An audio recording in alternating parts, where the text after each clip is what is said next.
Lecture du livre de l'Exode, chapitre 33, des versets 7 à 11, puis chapitre 34, des versets 5b à 9 et 28. En ces jours-là, à chaque étape pendant la marche au désert, Moïse prenait la tente et la planta hors du camp à bonne distance. On l'appelait tente de la rencontre. Et quiconque voulait consulter le Seigneur devait sortir hors du camp pour gagner la tente de la rencontre.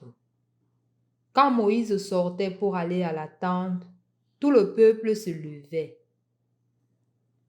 Chacun se tenait à l'entrée de sa tente et suivait Moïse du regard jusqu'à ce qu'il soit entré.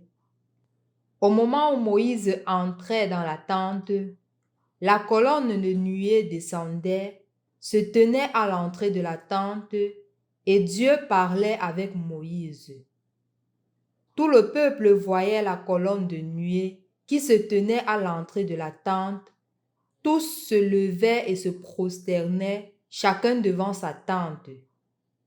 Le Seigneur parlait avec Moïse face à face, comme on parle d'homme à homme. Puis, Moïse retournait dans le camp, mais son auxiliaire, le jeune Josué, fils de Nun, ne quittait pas l'intérieur de la tente. Le Seigneur proclama lui-même son nom qui est le Seigneur. Il passa devant Moïse et proclama: Le Seigneur, Dieu tendre et miséricordieux, lent à la colère, plein d'amour et de vérité, qui garde sa fidélité jusqu'à la 1000e génération, supporte faute, transgression et péché, mais ne laisse rien passer. Car il punit la faute des pères sur les fils et les petits-fils, jusqu'à la 3e et la 4e génération. Aussitôt, Moïse s'inclina jusqu'à terre et se prosterna. Il dit: S'il est vrai, mon Seigneur, que j'ai trouvé grâce à tes yeux, daigne marcher au milieu de nous.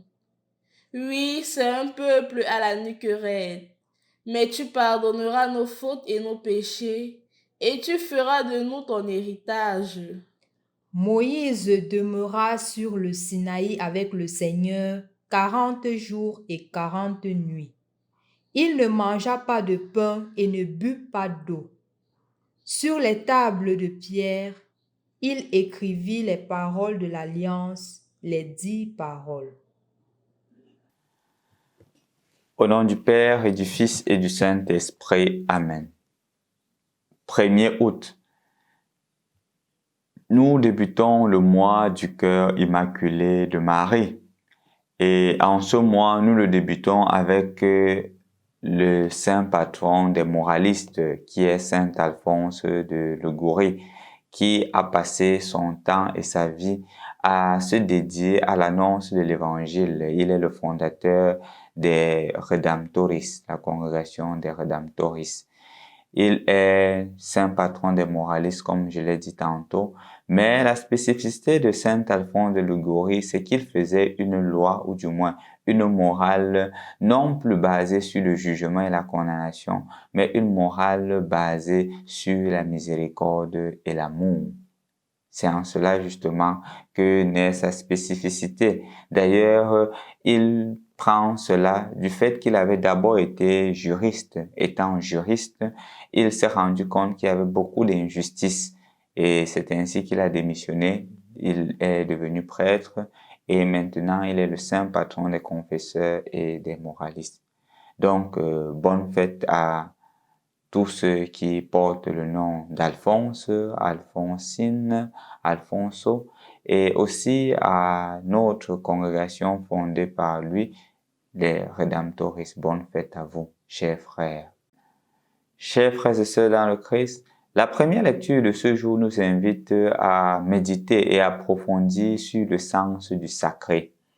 Comprenant le sens du sacré, nous serons appelés à plus entrer dans une plus grande intimité avec le Seigneur.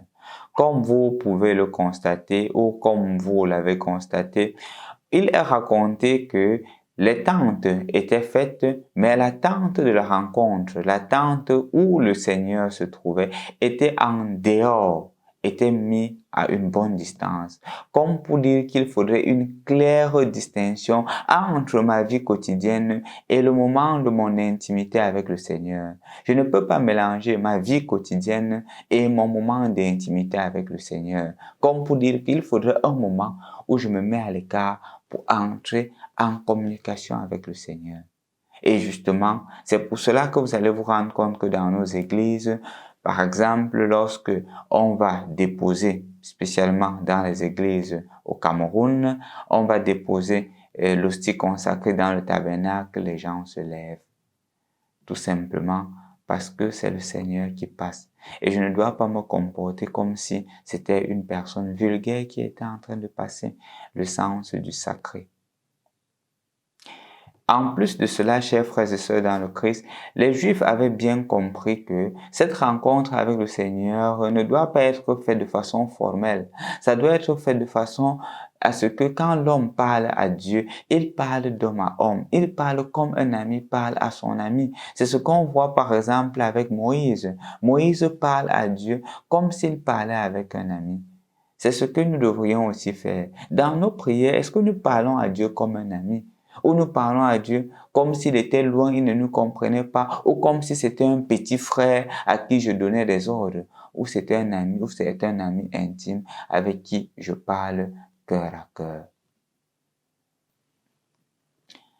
De ce fait, chers frères et sœurs dans le Christ, chacun d'entre nous est invité à, premièrement, centrer sa prière de façon familiale avec le Seigneur. Le Seigneur n'est pas celui-là qui est à distance, qui te regarde, qui te juge et qui te condamne. Mais c'est un ami qui parle à son ami. Je t'aime, comme nous l'avons écouté dans la première lecture. Le Dieu qui est lent à la colère, plein d'amour. C'est cela notre Dieu, c'est celui-là notre Dieu. Et nous devrions avoir cette attitude aussi d'amour et de miséricorde, non seulement à l'égard de nous-mêmes, mais aussi à l'égard des autres. Enfin, chers frères et sœurs dans le Christ, il y a quelque chose qui est marquant dans la première lecture d'aujourd'hui. C'est qu'il y a un lieu qui est réservé dans le clan pour Dieu. Et dans ce lieu-là, il y a une attitude qui est posée. Maintenant, la question qui se pose, c'est quelle est mon attitude quand je vais à l'église? Est-ce que je me comporte à l'église comme si j'étais dans une cour de balade ou je me rends davantage compte que c'est Dieu que je rencontre? Une chose simple, éteindre nos téléphones. Ça devient de plus en plus sérieux le fait que des personnes viennent à l'église, ils n'ont pas de téléphone éteint. Au moment où on appelle, ils se mettent à ouvrir le sac, ils prennent le téléphone ou à retirer dans la poche, ils se mettent à parler, à bavader, à dialoguer. Et parfois, ce ne sont pas des causeries importantes. Mais est-ce qu'on a le sens du sacré? Où on tombe de plus en plus dans un certain relativisme. On ne se rend pas davantage compte que je parle à Dieu. Et dans l'attente de la rencontre, dans l'église, c'est Dieu que je rencontre. Et puisque je suis avec lui, je ne dois plus me concentrer sur autre chose. Je crois que c'est une invitation pour toi et pour moi de sanctifier cette attente de la rencontre-là dans l'église. Que l'église, quand tu vas, soit un lieu de rencontre avec Dieu. Pas un lieu de bruit, mais un lieu de communication. Deuxièmement, est-ce que dans nos maisons, il y a aussi une tente de la rencontre? Est-ce que quand nous construisons nos maisons, nous disposons de manière à ce qu'il y ait un lieu où on pourrait dire que c'est le lieu sacré, le lieu réservé à Dieu, le lieu où, par exemple, quand je suis en situation où je veux parler franchement au Seigneur, je m'en vais dans cette salle-là. Je prie le Seigneur. Je m'en vais dans cette salle-là. Je communique avec le Seigneur. Est-ce qu'il y a notre petite chapelle dans la maison? Le lieu où je peux entrer en communication avec Dieu. Je crois que malheureusement, de plus en plus, on construit une maison de façon belle. On pense à tout, mais pas à un lieu qui est réservé au Seigneur. Pas un lieu qui est différent des autres lieux. Je ne suis pas en train de nier ou d'insulter le fait que certains, parfois dans leur maison, ont des petits tabernacles. C'est beau. je l'encourage davantage. Mais est-ce que ce ne serait pas possible d'avoir une salle dédiée à Dieu, au point où c'est la salle de la rencontre avec Dieu? C'est votre lieu sacré dans la famille. Si vous pouvez le faire, je vous conseille d'en faire, chers frères et sœurs dans le Christ. Et ainsi, vous verrez que votre maison serait davantage une tente de rencontre avec le Seigneur, un lieu saint.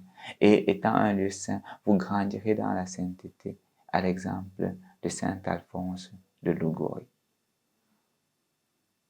Au nom du Père et du Fils et du Saint-Esprit. Amen.